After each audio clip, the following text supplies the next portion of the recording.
176, take one.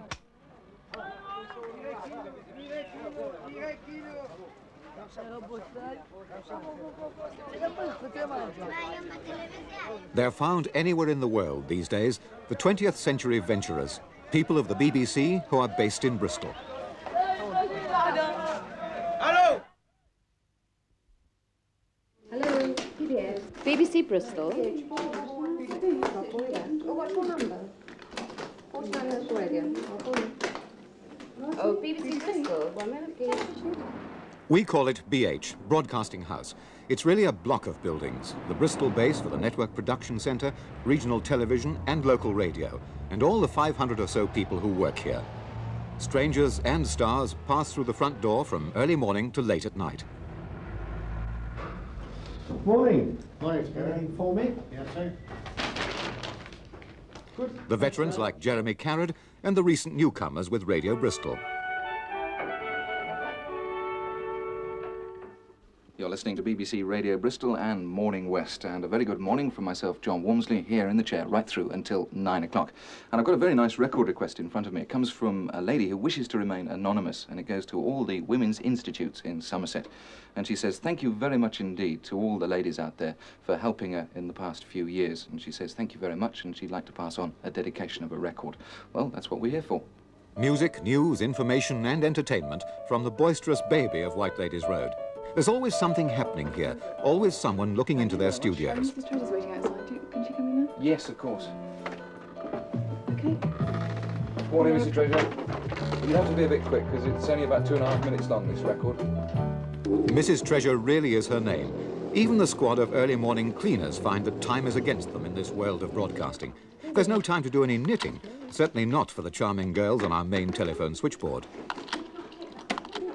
BBC. Good morning. John King. Just a moment, please. I think John King's in the cutting room. I'll check for you. The film cutting rooms, temporary wartime buildings, yet the biggest BBC filmmaking centre outside London. If you just go back a few frames. If we can get a cutaway in where Arthur crosses over here, you see. Well, let's get one there. All right? Yeah. Something like 5 million feet of film pass through the 13 cutting rooms here every year, nearly 1,000 miles of it. Film that comes back to base by the canful from cameramen working all over the world to be edited and snipped and looked at and timed and stuck together until it's shaped into programmes. Right, that's that one. That's 8 minutes. 8 minutes, sir. About, roughly. Right. You want any more from this? No, take it back to the top. Take it back to the top.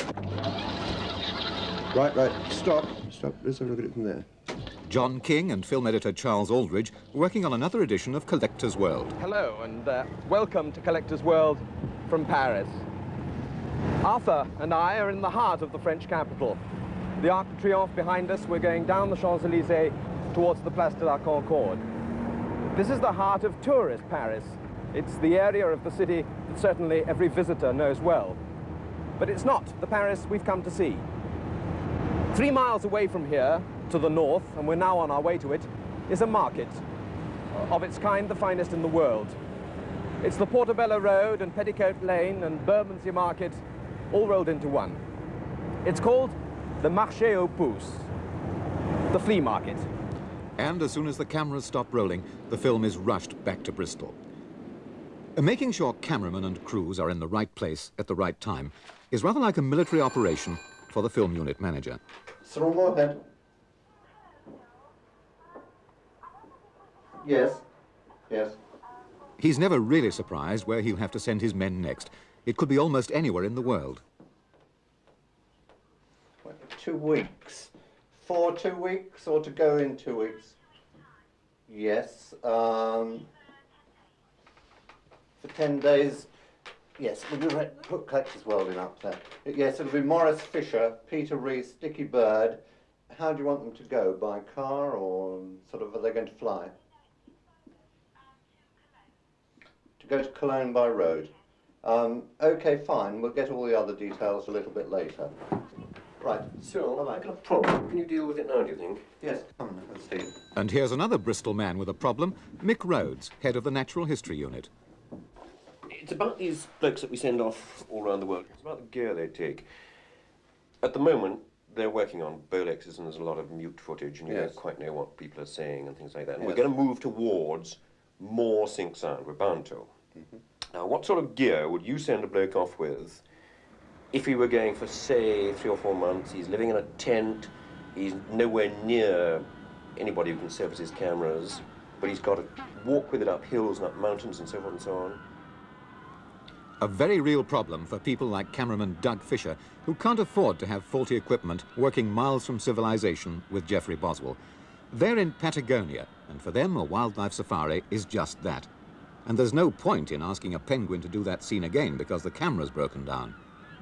Other natural history programs, though, pose other problems, because some animals have disappeared from the face of the earth. This is the largest land animal that's ever existed, John. It's a diplodocus, it's a giant reptile. And we're doing this program about the problems of being big, but the problem is really how to make Tony the right size in relation to the size of the animal. Yes, we've either got to make him appear big in the studio or make him smaller in relation to the model on a landscaped background, a prehistoric landscape. Yeah. How do you feel about being contracted? I don't mind, I'm all for it, but the difference in size is enormous. I mean, in real life, this thing was very much bigger than me, wasn't it? Oh, indeed. Well, I suppose, you know, Tony's about 6 foot, aren't you? About that. And I suppose you appear about that size, really, about the size of one of its front legs. Well, short of drinking from a bottle that says drink me, how do you do it? In a case like this, it's back to the drawing board in the design department, making a model of the creature John Sparks and Tony Soper want to use in their program, Animal Design. Yep. Quarter ply.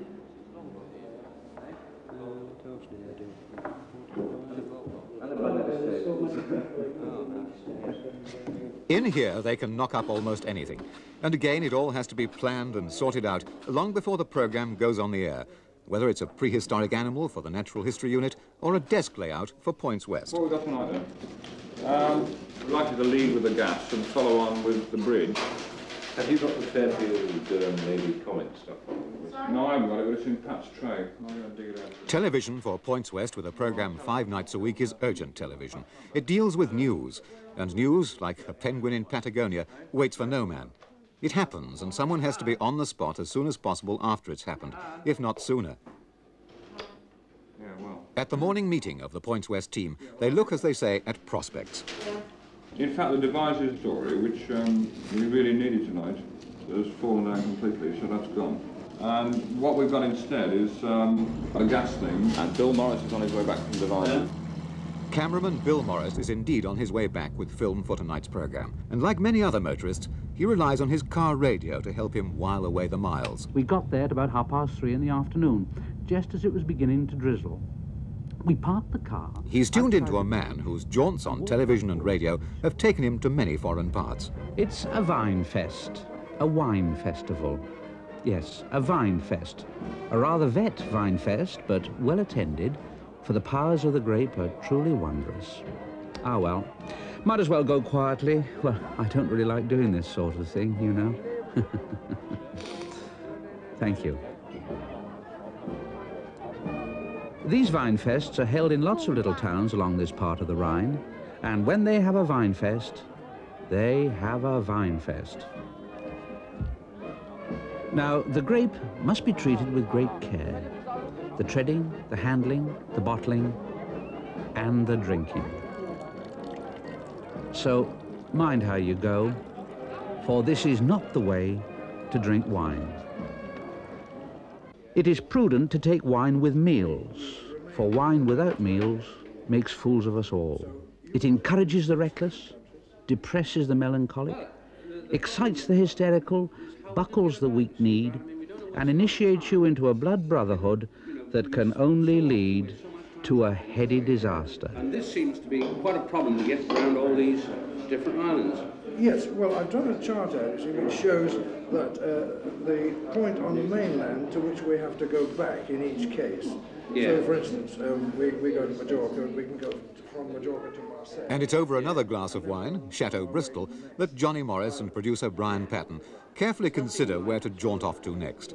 A holiday in the Mediterranean to make you think it's possible, is that? That's true. You know. Look, Brian, do you mind if we talk about it as we go back? Because Doug Thomas will be screaming for me in Animal Magic.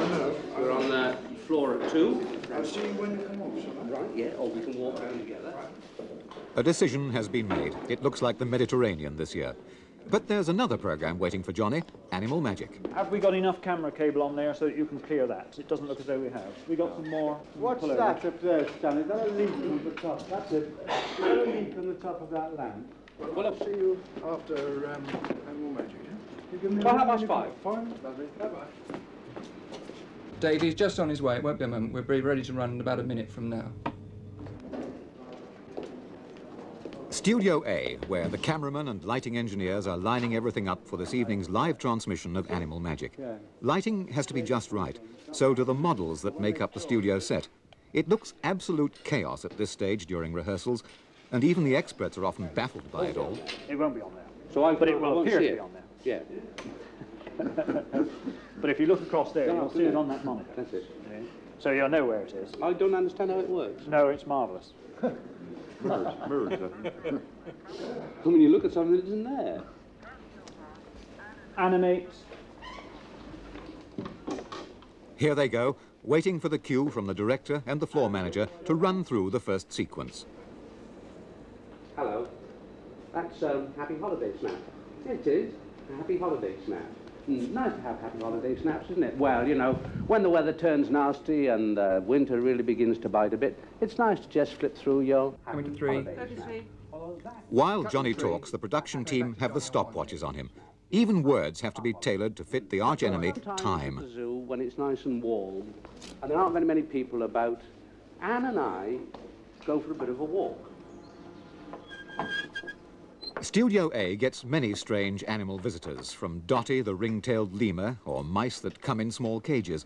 It might even be an elephant, but for today's Animal Magic, it's one of the beautifully turned-out police horses from the Bristol Constabulary, which is led towards the hustle and bustle and glare of very strange surroundings. So let's trundle over to J2 position. This is what a television studio looks like to the people who work in it. Lights with thousands of candle power, microphone booms, cables everywhere, cameras working like Dodgem cars, and the courteous concern of the makeup girl. Is it really showing, Liz? Just my great moustache? So very little. Really? Yes, you need almost no makeup, as you know. Okay, Johnny? Thanks, Liz. Nothing needed. Coming out of the film, 2 shots 5. When you get yourself a pony... Shot 8 on 3, 4 next. Exact and precise directions from the control gallery to the 4 cameramen who will provide the pictures that in here are mixed into a continuous program. Right, hold it there. Rehearsals are nearly over. Time again catches up. With a program being broadcast live, everyone must know exactly where he or she should be at any given time. That goes for the horse too, or at least its rider. You can afford to come forward about the arm. Don't worry about cables, boys. We'll sort all these out as we see.